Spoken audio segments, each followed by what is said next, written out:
যাত্রাপথে সবথেকে বেশি গুরুত্বপূর্ণ হলো সম্পর্ক। কারণ এই সম্পর্কগুলো আমাদের সেই ব্যক্তির সাথে পরিচিত করায় যাদের হাত ধরে আমরা এই জীবনযাত্রার পথে অগ্রসর হই। এবার এই সম্পর্কে আপনার কথাবার্তা, আপনার ব্যবহার, এটা অত্যন্ত গুরুত্বপূর্ণ। তাই প্রশ্ন হলো, যাদের সাথে আমাদের এই সম্পর্ক গড়ে উঠেছে তাদের প্রতি আমাদের আচরণ কেমন হওয়া উচিত, তাদের সাথে কেমন ভাবে কথা বলা উচিত। এর একটা বড়ই সহজ উত্তর আছে, দর্পণ। আপনি নিজেকে যেভাবে দর্পণে দেখেন সেভাবেই দর্পণের দিকে তাকান এবং কল্পনা করুন যে আপনার স্থানে সেই ব্যক্তি আছে আর সে আপনাকে দেখছে। এবার বুঝতে চেষ্টা করুন যে আপনার কেমন ব্যবহার হওয়া উচিত, তার আপনার ব্যবহার কেমন হলে ভালো লাগবে আর কেমন হলে তার অনুচিত বোধ হবে। শুধু এইভাবেই সেই ব্যক্তিকে বুঝতে চেষ্টা করুন। কখনো কোনো মানুষের ভালোবাসার প্রয়োজন হয়, কখনো পথপ্রদর্শনের প্রয়োজন হয়, কখনো তিরস্কারের প্রয়োজন হয়, কখনো কটু সত্যের প্রয়োজন হয়, বা কখনো শুধু সঙ্গর প্রয়োজন হয়। যদি দুজন ব্যক্তি এভাবেই একে অপরকে বুঝে অগ্রসর হন তাহলে এই সম্পর্ক আজীবন চলতেই থাকবে। আসুন আমার সাথে ভালোবেসে বলুন, রাধা রাধা। মানুষ সংঘর্ষ করেন জীবনের সামনে এগোনোর জন্য, সাফল্য লাভ করার জন্য, মহান কর্ম করার জন্য। কখনো সে জীবনে একা হয়ে যায়, আবার কখনো তার জীবনে অনেক সংখ্যক লোক চলে আসেন, তাদের সাথে ভিন্ন ভিন্ন ধরনের সম্পর্ক গড়ে ওঠে। কিন্তু তখনই সাবধান থাকা প্রয়োজনীয়, কারণ সব সম্পর্ক সত্য হয় না। যেমন দেখবেন, যখন সাফল্য আসে তখন জীবনে অনেকগুলো সম্পর্কও আসে, নতুন নতুন সম্পর্ক গড়ে ওঠে। কিন্তু যখন ব্যর্থতা আসে তখন খুব কম সম্পর্ক গড়ে ওঠে। আর বেশিরভাগ সময় এই ব্যর্থতার সময় গড়ে ওঠা সম্পর্ক আজীবন আপনার সাথে থেকে যায়। সাফল্য হোক বা অসফলতা, তার কোনো প্রভাব সেই সব সম্পর্কে পড়ে না। সেখানেই সাফল্যের পরে যে সম্পর্ক গড়ে ওঠে, বেশিরভাগ সময় এমনও দেখা যায় যে তার মধ্যে বেশিরভাগ মানুষ আপনাকে নিজের কাজে লাগাবেন, আপনাকে ব্যবহার করবেন, সময় এলে পরে আপনাকে ঠকাতেও পারেন। এর অর্থ এটা নয় যে আপনি জীবনে নতুন সম্পর্ক বানাবেন না, অবশ্যই বানাবেন, কিন্তু ব্যক্তি এবং সম্পর্কের পরখ করা আবশ্যক, আর সময় সময় সেটা করা আবশ্যক। যে কটি সম্পর্ক আপনার জীবনে আছে, যারা আপনার সাথে জড়িয়ে সারা জীবন, যারা আপনার সাথেই থাকবেন, তাদের যত্ন নিন আর তাদের সাথেই অগ্রসর হন। আর আমার সাথে ভালোবেসে বলুন, রাধা রাধা। এই জীবন যেটা আপনি যাপন করেন, জানিয়ে আপনার এত অহংকার, বলুন এই জীবনে আপনার কি আছে? আপনাকে জন্ম দিয়েছেন আপনার মাতা, তারপর আপনাকে হাঁটতে শিখিয়েছেন, কথা বলতে শিখিয়েছেন, ভাষা শিখিয়েছেন, আরো অনেক কিছুই শিখিয়েছেন আপনার গুরু বা আপনার মাতা পিতা, অথবা এই সংসার, ব্যবসা, বাণিজ্য, এই সবকিছুর সাধন অন্য কেউ দিয়েছেন। ধন অর্জন করার সাধনও অন্য কেউ দিয়েছেন। ধনও অন্য কারোর থেকেই লাভ করা হয়েছে। সম্মানটাও অন্য কোনো ব্যক্তি আপনাকে দিয়েছেন। জন্মের পর প্রথম স্নানও অন্য কারোর হাতে করতে হয়েছে। মৃত্যুর পরেও অন্তিম স্নানটাও অন্য কেউ করাবে। তাহলে এই সংসারে আপনার নিজের কি আছে? জীবন। শুধু এটাই আছে যেটা আপনার নিজের। আর এই জীবনকে উচিতভাবে যাপন করুন, পূর্ণরূপে তার সদ্ব্যবহার করুন, আর শ্রেষ্ঠ থেকে শ্রেষ্ঠ কর্ম করুন। যদি সময় এলে পরে অন্য কেউ আপনাকে কিছু দেয়, আপনার যেটার প্রয়োজন ছিল, তাহলে সময় এলে আপনাকেও অন্যদের সব কিছুই দেওয়া উচিত। এই জীবনে যা কিছুই লাভ করেছেন তা উচিতভাবে ভালোবেসে উপভোগ করতে শিখুন, সবার মধ্যে ভাগ করে দিতে শিখুন। মনে রাখবেন, এই সংসারে এমন কিছুই নেই যা আপনার আর চিরকাল আপনার কাছেই থাকবে। আসুন আর আমার সাথে ভালোবেসে বলুন, রাধা রাধা। মানুষের জীবনে যখনই কোনো বিপদ আসে, মানুষ নিজের আশেপাশে দেখে, অন্য কাউকে খোঁজে, ভাবে কেউ এসে তাকে সাহায্য করবে। সে আশা করে যে কোনো ব্যক্তি এসে তার হাত ধরবে আর সেই বিপদ থেকে তাকে মুক্তি দেবে। কিন্তু প্রকৃতি আমাদের এই শিক্ষা দেয় না। কখনো কোনো পাখিকে দেখবেন, একটা পাখি যখনই কোনো ঝড় আসে কি করে?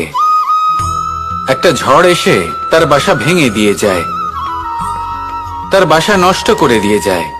সেই পাখি কিন্তু অপেক্ষা করে না যে কে তাকে এসে সাহায্য করবে। সে কখনো আশা করে না যে কেউ এসে তাকে আশ্রয় দেবে। সে নিজেই কর্ম করে, একটা একটা করে খড়কুটো সে আবার জড়ো করে আর নিজের বাসা পুনর্নির্মাণ করে।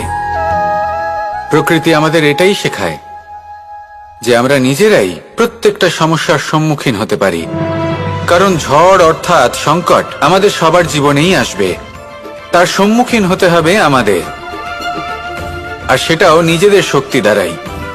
তার সম্মুখীন হওয়ার সময় নিজেদের সংযত করে রাখতে হবে, আর তার জন্য নিজের ওপর বিশ্বাস রাখা আবশ্যক। আর এই কথাটা বোঝাও আবশ্যক যে যত বড়ই সংকট আসুক না কেন, তার সাথে লড়াই করার মতো যে শক্তি প্রয়োজন, সেই শক্তি আমাদের মনেই নিহিত।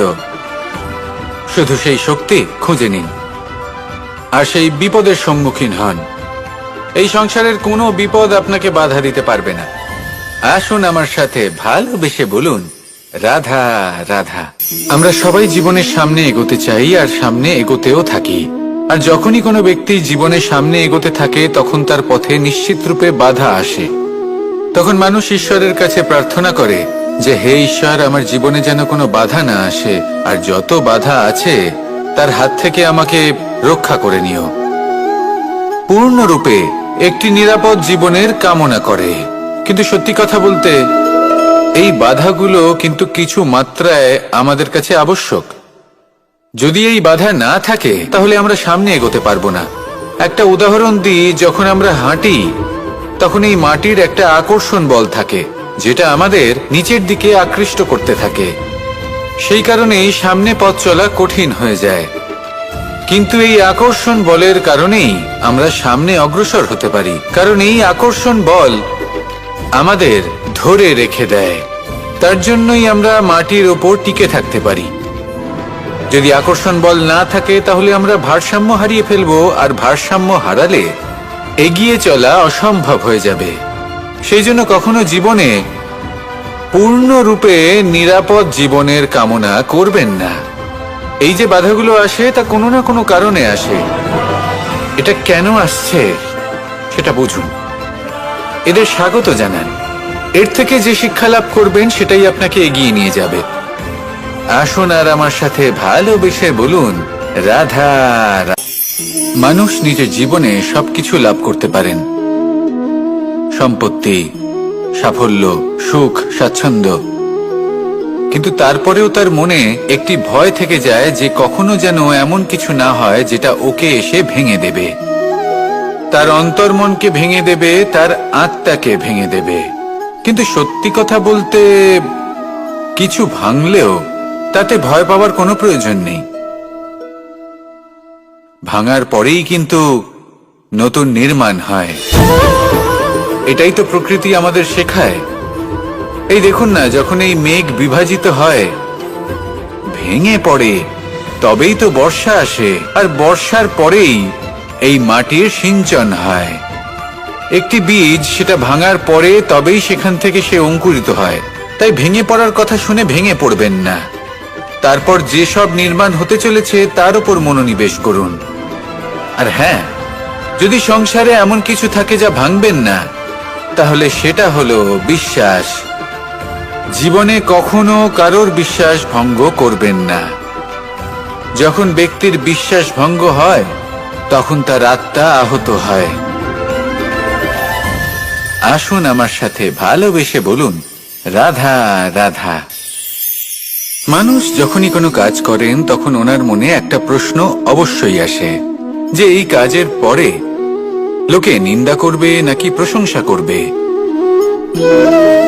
এই বিষয়ে ভাবতে ভাবতে ওনারা এটা বুঝতে ভুলে যান যে নিন্দা এবং প্রশংসার বিষয় ভেবে ওনারা নিজেদের একাগ্রতা এবং সমর্পণ দুটোই হারিয়ে ফেলেন। নিন্দা হবে ভেবে ভয় পাওয়ার কি প্রয়োজন? নিন্দাতে অনুচিত কি আছে? উচিত দৃষ্টিভঙ্গি দিয়ে ভেবে দেখুন। নিন্দা এবং প্রশংসা এই দুটোই হলো অনিবার্য। নিন্দা যখনই হয় তখন যে যাই বলুক না কেন, আপনি একটা সুযোগ লাভ করেন, একটা সুযোগ নিজের ভুল বুঝতে পারার, সেটা শুধরে নিতে পারেন, নিজের পথ বদলে নিতে পারেন আর সাফল্যের পথে অগ্রসর হতে পারেন। একটা শিক্ষা পাওয়া যায় এই নিন্দা দ্বারা। আর যখন প্রশংসা লাভ হয় তখন আমাদের মন আনন্দে ভরে ওঠে। এই দুটোই অত্যন্ত প্রয়োজনীয়। সেই জন্য নিন্দা এবং প্রশংসার এই খেলায় জীবনের অঙ্কটা বদলে ফেলবেন না, সেটা অনুচিত হবে। কারণ জীবন না শুধু নিন্দার বিষয় আর না শুধু প্রশংসার, জীবন হলো আত্মিক সুখের বিষয়। যখন আপনি কোনো শ্রেষ্ঠ কাজ করেন, আপনার মন আপনাকে বলে দেবে যে আজ আপনি কোনো শুভ কাজ করেছেন। সেটাই হলো আত্মিক সুখ, এটাই হলো জীবন। তাই নিন্দার মাধ্যমে যে দুঃখ জীবনে আসে বা ফেলে আসা অতীতের জন্য আপনার জীবনে যে দুঃখ আসে, সেগুলো ভাবা বন্ধ করে দিন আর কর্ম করুন এই বর্তমানের জন্য, আগামী ভবিষ্যতের জন্য। আসুন আমার সাথে ভালোবেসে বলুন রাধা রাধা। প্রত্যেকটি মানুষ জীবনে কখনো না কখনো এই কথাটা নিশ্চয়ই শুনেছেন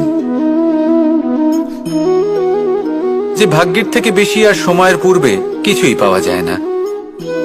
আর এটা সত্যিও বটে, কিন্তু এর থেকেও বড় একটা সত্যি আছে, আর সেটা হলো যে আপনি নিজেই নিজের ভাগ্য রচনা করতে পারেন নিজের কর্মের দ্বারা। যেমন ধরুন, যদি আপনার ভাগ্যে কোনো জিনিস না থাকে তাহলে সেটা এসেও চলে যাবে, আর যদি ভাগ্যে কিছু থাকে তাহলে তা নিজেই আসবে, যদি আপনি সেই কর্ম করেন। যেমন ধরুন পাণ্ডবরা, ওনাদের জীবন কি ছিল, ওনাদের সাথে কি হয়েছিল? ওনাদের পিতা বনবাসী হয়েছিলেন, অকাল মৃত্যু লাভ করেছিলেন। এবার এটাই যদি ওনারা নিজেদের ভাগ্য বলে মেনে নিতেন আর কিছুই না করতেন, তাহলে মহাভারতের সেই যুদ্ধে জয়লাভ করে সমস্ত ভূমণ্ডলের স্বামী কি করে হয়ে উঠতেন? অর্থাৎ হতে পারে সিংহ বনের রাজা, কিন্তু শিকার নিজে পায়ে হেঁটে তার কাছে আসে না। সেই ভোজন লাভ করার জন্য সিংহকে কর্ম করতেই হয়। তাহলে আপনার ভাগ্যে যেটা আছে সেটা আসবে, কিন্তু কর্মের জোরে আসবে। তাই কর্ম করতে থাকুন আর আমার সাথে ভালোবেসে বলুন রাধা রাধা। লোভ এবং ক্রোধ, এই দুইয়ের মধ্যে সম্পর্ক খুব গভীর। এবার আপনি বলতে পারেন যে এটা আমি কি বলছি, একটু বোঝার চেষ্টা করুন। জীবনে যখনই আমরা কোনো বস্তু লাভ করতে চেষ্টা করি, তার বাসনা পোষণ করি, আর যখন সেই বস্তু আমাদের কাছে আসে, আমরা চাই যে এটা আমাদের সাথেই থাকুক, আমরা সেটা সংরক্ষণ করে রাখার চেষ্টা করি। লোভের জন্ম হয়, আর যখন তাকে সংগ্রহ করে নিজের কাছে ধরে রাখতে পারি না, যখন সেই বস্তু আমাদের থেকে দূরে চলে যায়, তখন সেই লোভ ক্রোধে পরিবর্তিত হয়ে যায়। এবার এই ক্রোধ কি করে? এই ক্রোধ আপনার মনে ভয় উৎপন্ন করবে, কিছু সন্দেহ উৎপন্ন করবে, মনে হবে যে যেন আমি সেই বস্তুর যোগ্যই ছিলাম না, আমার চেষ্টায় কোনো ত্রুটি ছিল, আমি কোনো অনুচিত কিছু করেছি। আর এই যে ভ্রম, সেটা আস্তে আস্তে আপনার মনকে ব্যাকুল করে তুলবে, আর এই ব্যাকুল মন আস্তে আস্তে আপনার যুক্তি তর্কের ক্ষমতাকে নাশ করে দেবে। তর্ক বিতর্কের শক্তি অর্থাৎ বিবেক। আর যখন আপনি নিজের বিবেক হারাবেন, তখন এমন মনে হবে যেন আপনি নিজের জীবন নষ্ট করেছেন। এর অর্থ এটা নয় যে জীবনে কামনা করবেন না, ইচ্ছে পোষণ করবেন না। অবশ্যই ইচ্ছে পোষণ করুন, আর যা কিছু লাভ করতে চান তা অর্জন করুন, কিন্তু তার প্রতি মনে লোভ জন্মাতে দেবেন না, সেটা অনুচিত ব্যাপার। একবার যদি লোভ জাগ্রত হয়, তাহলে সেটা আপনাকে আপনার পতনের দিকে নিয়ে যাবে।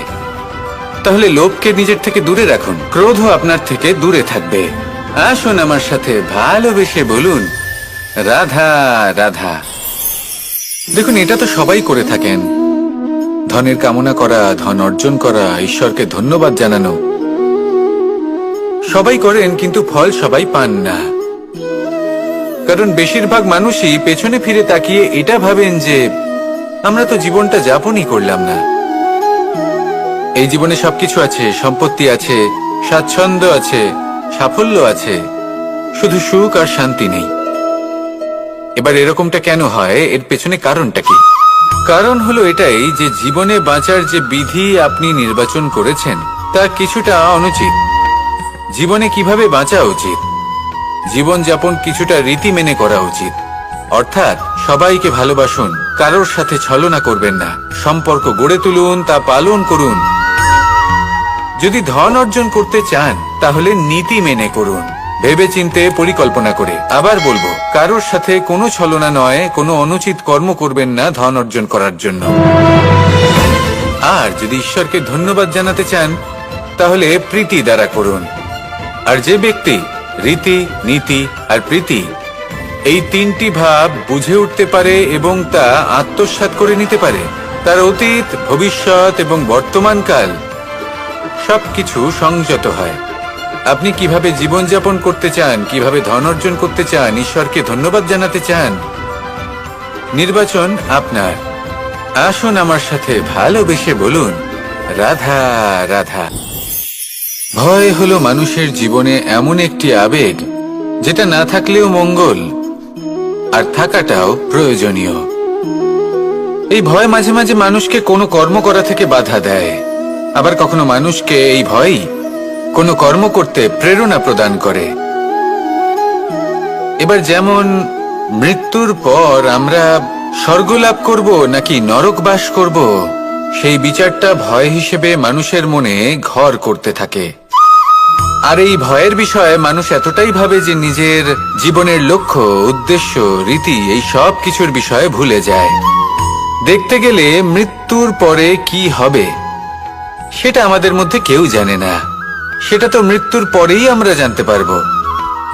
কিন্তু এই মৃত্যু পর্যন্ত নিজের জীবনের সারথি হলেন আপনি নিজেই, তাই না?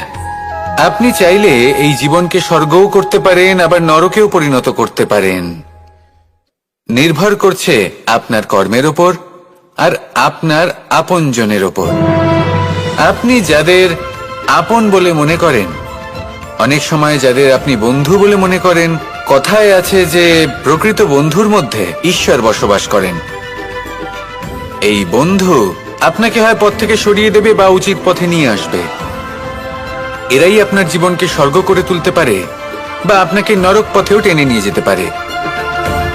তাই জীবনে নিজের কর্মের বিষয়ে আর নিজের সঙ্গের বিষয়ে ভাবুন, সতর্ক হয়ে এগোন আর আমার সাথে ভালোবেসে বলুন, রাধা রাধা। আমরা সবাই প্রত্যেকদিন পরিশ্রম করি, কিন্তু আমাদের মনে কখনো না কখনো এই প্রশ্ন অবশ্যই আসে যে সবসময় জীবনে অগ্রসর হওয়ার জন্য সেই পথেই কি চলা উচিত যেটা পূর্ণরূপে সুরক্ষিত, নাকি এমন পথেও চলা উচিত যে পথে একটু সংকটও আসতে পারে। এবার আমি আপনাদের বলবো যে বিকাশ কিভাবে হয়। ছোট্ট একটা উদাহরণ দিই বিকাশের। আমরা ছোটবেলায় কিভাবে হাঁটতে শিখি। যখন আমরা শিশু অবস্থায় থাকি তখন আমরা একটি পা মাটিতে রাখি, দ্বিতীয় পাটি আমরা শূন্যে উত্তোলিত করি, তারপর সেই পা আমরা আবার মাটিতে রাখি আর তার উপর ভিত্তি করে আমরা আবার অন্য পাটা ফেলি। ঠিক এভাবেই আমরা হাঁটতে শিখে যাই। এবার এক্ষেত্রেও আমরা ছোট্ট একটা ঝুঁকি নিই, আর সেটা হলো যে আমরা পাটি শূন্যে উত্তোলিত করেছি। এতে বিপদ হলো এটাই যে আমরা ভুল করে নিজের ভারসাম্য হারাতে পারি, পড়ে যেতে পারি। অনেকবার পড়েও যাই, কিন্তু তারপরে কি হয়, আমরা আবার উঠে দাঁড়াই আর চলতে শুরু করে দিই, আর ঠিক এভাবেই আমরা হাঁটতে শিখে যাই। এমন জীবনেও হয়। জীবনেও এইভাবেই কর্ম করতে থাকুন। এমন কিছু কর্ম করলেন যার ফলে বিপদ আসতেই পারে, পরাজয় হতেই পারে, কিন্তু সেটা পার করলেই বিকাশ সম্ভব। তাই কর্ম করতে থাকুন আর আমার সাথে ভালোবেসে বলুন, রাধা রাধা। কখনো কখনো আমরা অনেক কিছু ভাবি, তারপর দুঃখী হয়ে যাই যে এত কিছু ভাবা সত্ত্বেও আমরা যে কর্ম করতে চেয়েছিলাম সেটা করতেই পারলাম না। যে লক্ষ্যটা আমরা লাভ করতে চাইছিলাম সেটা করতেই পারলাম না।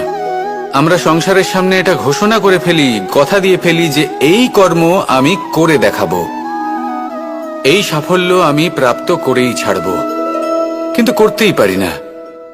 তার কারণটা কি? চেতনা, আমাদের একাগ্রতা। আমরা একাগ্র হয়ে পড়ি এই সংসারকে কিছু প্রমাণ করে দেখানোর জন্য, যেখানে আমাদের একাগ্রচিত্ত হওয়া উচিত নিজেদের কর্মের ওপর। কোনো বস্তু বা কোনো সাফল্যের কামনা করা, তার জন্য পরিকল্পনা করা, তার জন্য কর্ম করা আর তা প্রাপ্ত করা, এটা আমাদের কর্তব্য। আর আমাদের মনোযোগ শুধু সেদিকেই কেন্দ্রীভূত হওয়া প্রয়োজনীয়। এই সংসারকে বলার কোনো প্রয়োজন নেই। একবার যদি আপনি কর্ম করে দেখান তাহলে সংসার এমনিও দেখতে পাবে। সেই জন্য প্রতিশ্রুতি দেবার পরিবর্তে দৃঢ় সংকল্প করে অগ্রসর হতে থাকুন। শুধু ভাবার বদলে কর্ম করতে শিখুন, আর বলার পরিবর্তে সেটা করে দেখাতে শিখুন। একবার সাফল্য লাভ করুন, তারপর এই সংসারকে বলবেন যে এটা আমি ভেবেছিলাম আর সেটাই আমি করে দেখিয়েছি। কর্ম করুন, আর আসুন আমার সাথে ভালোবেসে বলুন, রাধা রাধা।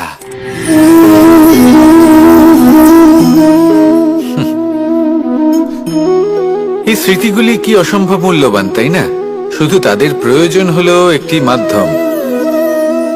যেমন মাখনে ভরা এই মাটির হাঁড়ি দেখে আমার বৃন্দাবনের কথা মনে পড়ে গেল। দেখতে গেলে দ্বারকাধীশ যখন চাইবেন, যেখানে চাইবেন, সর্বোত্তম প্রজাতির মাখন খেতে পারেন। কিন্তু সেই মাখনে, বৃন্দাবনের মাখনের মতো সেই আনন্দ, সেই প্রেম কোথায় আছে? বৃন্দাবনে গোপীদের হাঁড়ি ভেঙে মাখন খাওয়া, বাড়িতে লুকিয়ে চুরিয়ে ঢোকা, পরিশ্রম করা, চুরি করে হাঁড়ি ভেঙে মাখন খাওয়া, তার মধ্যে যে আনন্দ ছিল সেটা কোনো পাত্রে রাখা মাখনে কি পাওয়া যায়?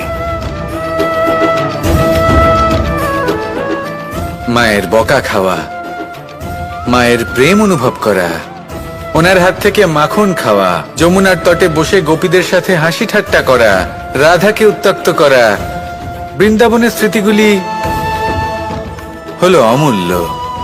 যখনই সেগুলো স্মরণ করি তখন এই মন প্রফুল্ল হয়ে ওঠে।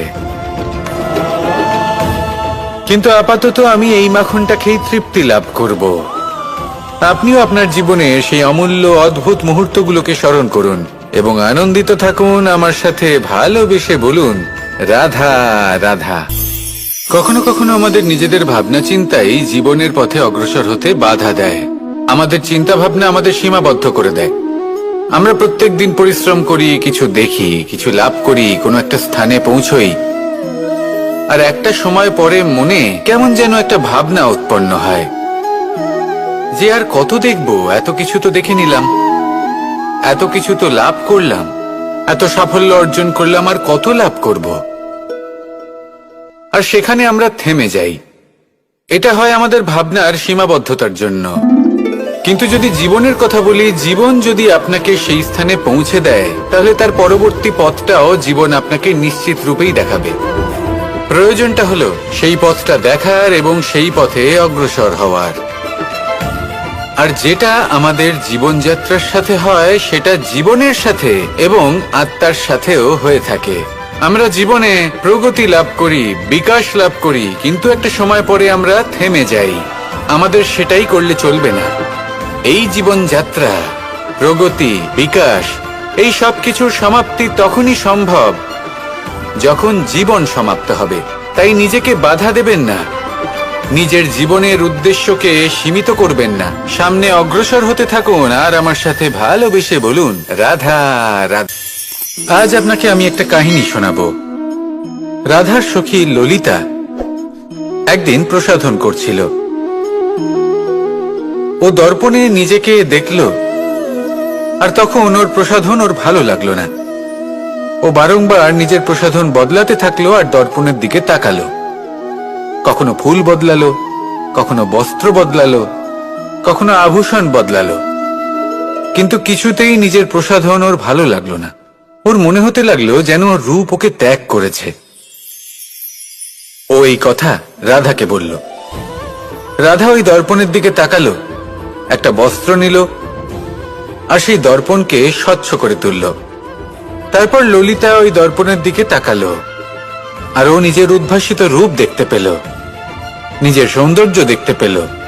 তাৎপর্য মালিন্য দর্পণে ছিল, তার রূপে নয়। ঠিক সেইভাবেই এই দর্পণের মতোই হলো আমাদের মন। যদি এতে মালিন্য থাকে তাহলে এই সংসারের সবকিছুই মলিন বলে মনে হবে। আপনি যদি এই সংসারের সৌন্দর্য দেখতে চান, এই সংসারে শুভ কি সেটা জানতে চান, তাহলে নিজের মনকে স্বচ্ছ করে তুলুন। আসুন আমার সাথে ভালোবেসে বলুন, রাধা রাধা। এটা কোনো এক সময়ের ঘটনা। মাটির নিচে ছিল জল আর মাটির ওপর ছিল একটা বৃক্ষ, আর সেই বৃক্ষে ছিল একটা পাতা যা আকাশকে স্পর্শ করত। যখনই কোনো ব্যক্তি আসতেন সেই পাতাকে দেখে তার প্রশংসা করতেন। তাই বলে আকাশে সোনার মেঘ, কত ছবি আঁকে আপনার নাম কবু লিখে নাহি রাখে। অর্থাৎ প্রতিনিধি ওই বৃক্ষের পাতাকেই মনে করা হতো, সব প্রশংসা ওই পাতাকেই করা হতো। যেখানে চোখের আড়ালে থাকা সেই জল মাটির নিচে থেকে নিঃস্বার্থভাবে নিজের কাজ করে যেত, সেই বৃক্ষকে শক্তি প্রদান করত। কয়েকদিন পরে সেই পাতার অহংকার হতে শুরু করলো।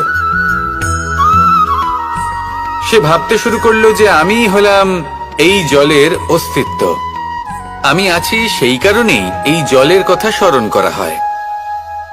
আর কিছুদিন পরে সেই বৃক্ষ সেই জল শোষণ করা বন্ধ করে দিল এবং সর্বপ্রথম মৃত্যু হলো সেই পাতার। সেই পাতা যা আকাশকে স্পর্শ করছিল তা ঝরে মাটিতে পড়ে গেল। আর প্রত্যেক ব্যক্তি তার ওপর দিয়ে হেঁটে চলে যেত, তাকে দেখে আর কেউ প্রশংসা করত না।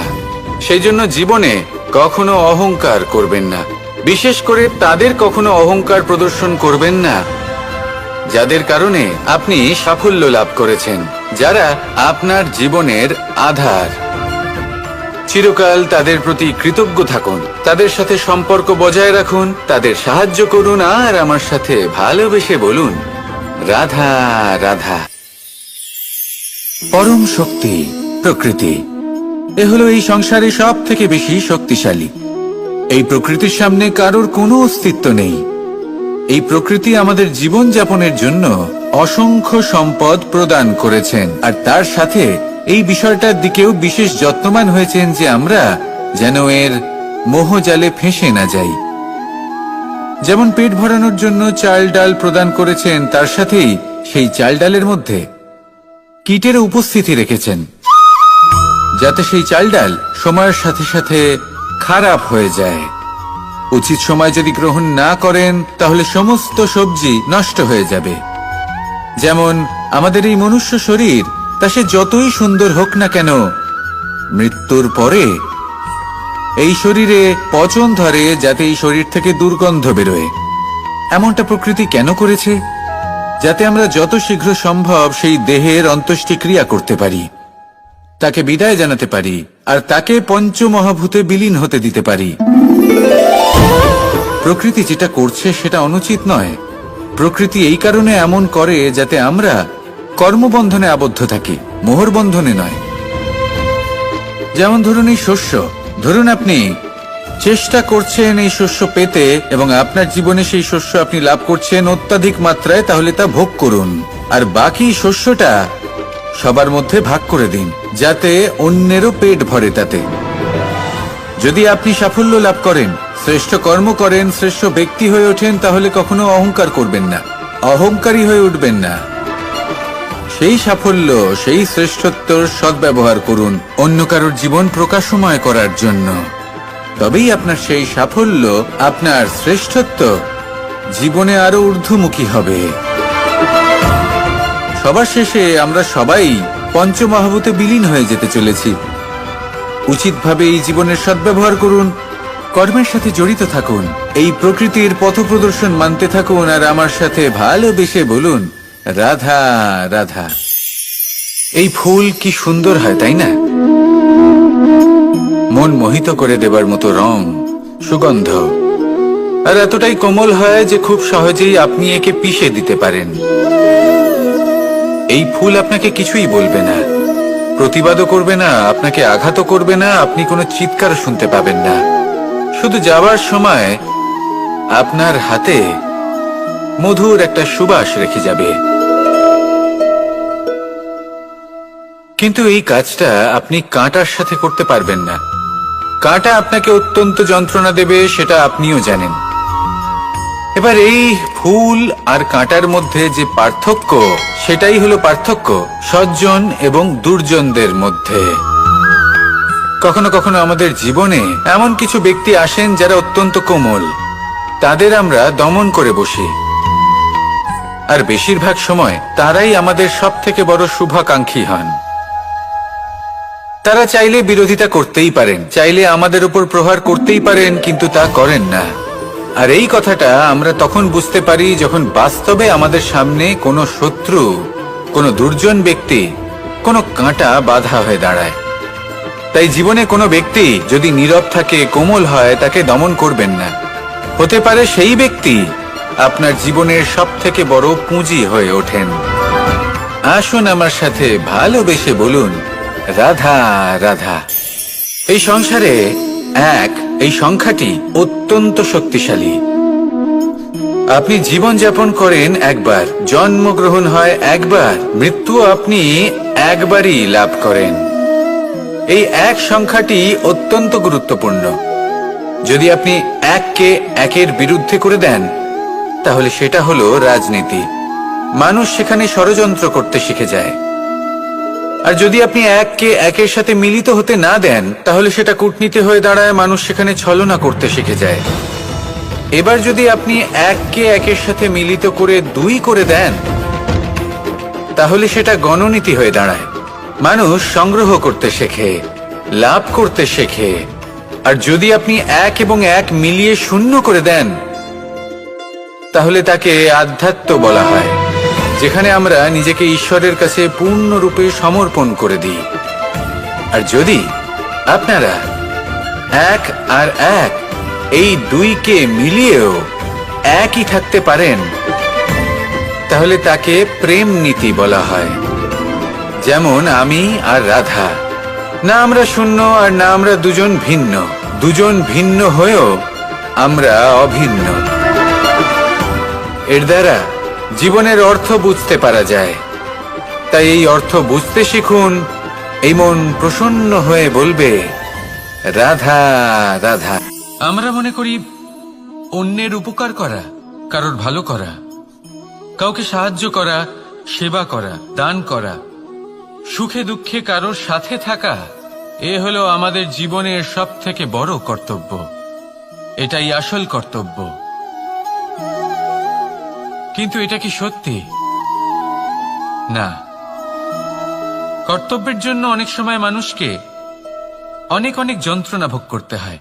এমন কিছু কর্তব্য থাকে যা পালনের জন্য মানুষকে এমন কিছু পথ দিয়ে যেতে হয় যেখানে কাঁটা আছে, দুঃখ আছে, যন্ত্রণা আছে, বিপদ আছে। সেটা পার করে তবে ও নিজের কর্তব্যকে পূর্ণ করতে পারে। অন্যের উপকার, ভালো কাজ করা, কাউকে সাহায্য করা, দান করা, সেবা করা, সুখে দুঃখে সঙ্গ দেওয়া, এটা কর্তব্য নয়, এটা হলো আনন্দ। কারণ এতে আপনারই জীবন আরো সুখময় হবে, আপনি আরো সুখ পাবেন, আপনার স্বাস্থ্য আরো ভালো হবে, আপনি জীবনে আরো ভালো ভালো মানুষ পাবেন। আর সব থেকে বেশি যদি এ কিছু বাড়িয়ে তোলে, তাহলে তা হলো প্রেম। তাহলে একে কর্তব্য মনে করবেন না। এ হলো শুধুই সেই পথ যাতে অগ্রসর হয়ে আপনি নিজের জীবন অত্যন্ত সুখময় করে তুলতে পারবেন। তাহলে আপনি এটাই করুন, আর আমার সাথে ভালোবেসে বলুন রাধা রাধা। আপনি কখনো একটা পর্বতকে দেখে থাকবেন। দিনের বেলায় যদি দেখেন এই পর্বতকে কত সুন্দর দেখতে লাগে, এত বিশাল এত সুন্দর প্রকৃতির এই দৃশ্য দেখে মনে শুভ চিন্তার উদ্ভব হয়। এবার সেই পর্বতকেই আপনি অন্ধকারে দেখুন, ততটাই ভয়াবহ মনে হয়। এবার এটাই হয় মানুষের সাথেও, আর এটাই হয় অন্য কোনো স্থানের সাথেও। এবার এর কারণ কি? তাহলে কি মানুষের রূপ, তার ব্যক্তিত্বের কোনো মাহাত্ম্য নেই? না, এরকম কখনোই নয়। এর সমস্ত কৃতিত্ব পায় প্রকাশ। শুধুমাত্র এই প্রকাশে আপনার গুণকে, আপনার ব্যক্তিত্বকে, আপনার রূপ আরো উজ্জ্বল করে সংসারের সামনে নিয়ে আসে। তাহলে আপনিও অন্ধকার থেকে প্রকাশের পথে অগ্রসর হন, সেই মানুষগুলোর দিকে অগ্রসর হন, সেই দিশায় অগ্রসর হন যা আপনার ভেতরের গুণগুলিকে, আপনার ব্যক্তিত্বকে সংসারের সামনে আনতে পারে। যদি আপনি তা করতে পারেন তাহলে আপনি জীবনভর সুখী থাকবেন। আসুন আর আমার সাথে ভালোবেসে বলুন, রাধা রাধা। আপনি কখনো সূর্যের আলোকে নিজের হাতের মুঠোর মধ্যে রাখার চেষ্টা করেছেন? আপনি নিশ্চয়ই জানেন যে সেটা সম্ভব নয়।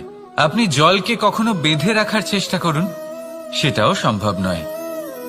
কিন্তু যখন এই সূর্যের প্রকাশ, এই উত্তাপ পৃথিবীতে আসে, তখন ধরিত্রী কি করে? সে সমস্ত বনস্পতির মধ্যে তা ভাগ করে দেয়, তাদের বিকাশের সহায়ক হয়ে ওঠে। আর এই ধরিত্রীকে পুজো করা হয়, একে ধরিত্রী মাতা বলা হয়। সেই রকমই চন্দ্রমা রাত্রে যখন উজ্জ্বল হয়, নিজের আলো বিকশিত করে, তখন পথচারী পথিককে তার পথ দেখায়। সেই জন্য চন্দ্রমাকে দেবতা বলা হয়। ঠিক সেইভাবেই আপনি কখনো এই প্রকৃতিকে বেঁধে রাখার চেষ্টা করবেন না। একে আগলে রাখতে শিখুন, একে ভাগ করে নিতে শিখুন, ঠিক প্রেমেরই মতো। এই প্রেমকে কখনো নিজের হাতের মুঠোয় আবদ্ধ করার চেষ্টা করবেন না, বরং একে মন খুলে ভাগ করে নিতে শিখুন। এটা যদি আপনি শিখে নিতে পারেন তাহলে নিজেকেও প্রসন্ন রাখতে শিখে যাবেন, অন্যদেরও প্রসন্ন রাখতে শিখে যাবেন। আসুন আর আমার সাথে ভালোবেসে বলুন, রাধা রাধা। দুঃখ কি, ভয় কি, এদের কিছুটা এইভাবে ভাবা যেতে পারে। জীবনে যখনই আপনি কিছু একটা লাভ করবেন, তখন সেটা হারানোর ভয় তার সাথেই চলে আসে। যেমন আপনি যদি ধন অর্জন করেন, ধন হারানোর ভয় তার সাথেই চলে আসে। সম্পত্তি অর্জন করলে সেটা লুট হবার ভয় তার সাথেই চলে আসে। আর এটা জীবনের সাথেও হয়। যেই মুহূর্তে আপনি জন্ম নেন, মৃত্যুর ভয় তার সাথেই চলে আসে। জন্ম না নিলে মৃত্যু কিভাবে হবে? মৃত্যুর ভয় কোথা থেকে আসবে? এবার এই ভয় কি সেটা আপনাকে বুঝিয়ে বলি। এই ভয় যদি মনের মধ্যে থাকে, জীবনে থাকে, তাহলে যা কিছু লাভ করবেন, সুখ, সম্পত্তি, সুবিধা, ধন, এইগুলি লাভ করার একটা আনন্দ থাকে, এদের সাথে জীবনযাপন করার একটা আনন্দ থাকে। এই ভয় সেই আনন্দ আপনার থেকে কেড়ে নেয়। ধরে নিন কাল আপনার মৃত্যু হতে চলেছে। এবার কালকের মৃত্যুর ভয় আজই মনে পুষে রাখলে, তাহলে এই ভয় আজকের সুখ, আজকের শান্তি আপনার থেকে কেড়ে নেবে। ভয় এটাই করে। সেই জন্য মনে রাখবেন, ভয়ের সঙ্গ আপনি ত্যাগ করে দিলে জীবন যাপনের যে সুখ তা চিরকাল আপনার সাথে থাকবে। আসুন আর আমার সাথে ভালোবেসে বলুন, রাধা রাধা। আপনি কখনো কোনো পর্বতে চড়েছেন? কথায় আছে, যখন আমরা পর্বত আরোহণ করি, ওপরে ওঠার সময় দুর্ঘটনার সম্ভাবনা কিছুটা কমে যায়। সেখানেই যখন পর্বত থেকে নিচে নামি, তখন দুর্ঘটনার সম্ভাবনা অত্যন্ত বৃদ্ধি পায়। অর্থাৎ নামার সময় আমাদের আরো ভারসাম্য বজায় রাখতে হয়, আরো সাবধানে থাকতে হয়, অর্থাৎ বিবেককে জাগিয়ে রাখতে হয়। এবার জীবনেও সাফল্যের পর্বত আরোহণের সাথে এটাই হয়। যখন আমরা সাফল্যের পর্বত আরোহণ করতে থাকি, তখন এমনি আমাদের লক্ষ্য আমাদের গন্তব্যের দিকে থাকে। আমরা নিরন্তর পরিশ্রম করি, চেষ্টা করতে থাকি, আমাদের মধ্যে সেই উৎসাহ থাকে, সেই সাহস থাকে। কিন্তু একটা কথা সত্যি, সমস্ত আরোহণের পরে অবরোহণ থাকে। আর এই অবরোহণই থাকে যেখানে বেশিরভাগ মানুষ নিজের ভারসাম্য বজায় রাখতে পারেন না, আর সেখানেই ভেঙে পড়েন। তাই জীবনে যদি সাফল্যের শিখরে পৌঁছতে চান তাহলে আপনাকে নিরন্তর প্রয়াস করতে হবে, সংঘর্ষ করতে হবে, পরিশ্রম করতে হবে আর নিজের লক্ষ্যের দিকে একাগ্রতা কেন্দ্রীভূত করতে হবে। তাহলে আপনি নিজের লক্ষ্য অবশ্যই পাবেন। কিন্তু যখন অবরোহণের সময় আসবে, যা নিশ্চিত রূপে আসবেই, তখন আপনাকে সংঘর্ষ করতেই হবে, ধৈর্য ধরতেই হবে, সাবধানে থাকতেই হবে, ভারসাম্য বজায় রাখতেই হবে। এটা হলো অত্যন্ত আবশ্যক, কারণ পরবর্তী সাফল্যের শিখরে আপনাকে পৌঁছতেই হবে, আর তার জন্য আপনাকে সুরক্ষিতভাবে অবরোহণ করতেই হবে, ঠিক কিনা? আসুন আর আমার সাথে ভালোবেসে বলুন, রাধা রাধা।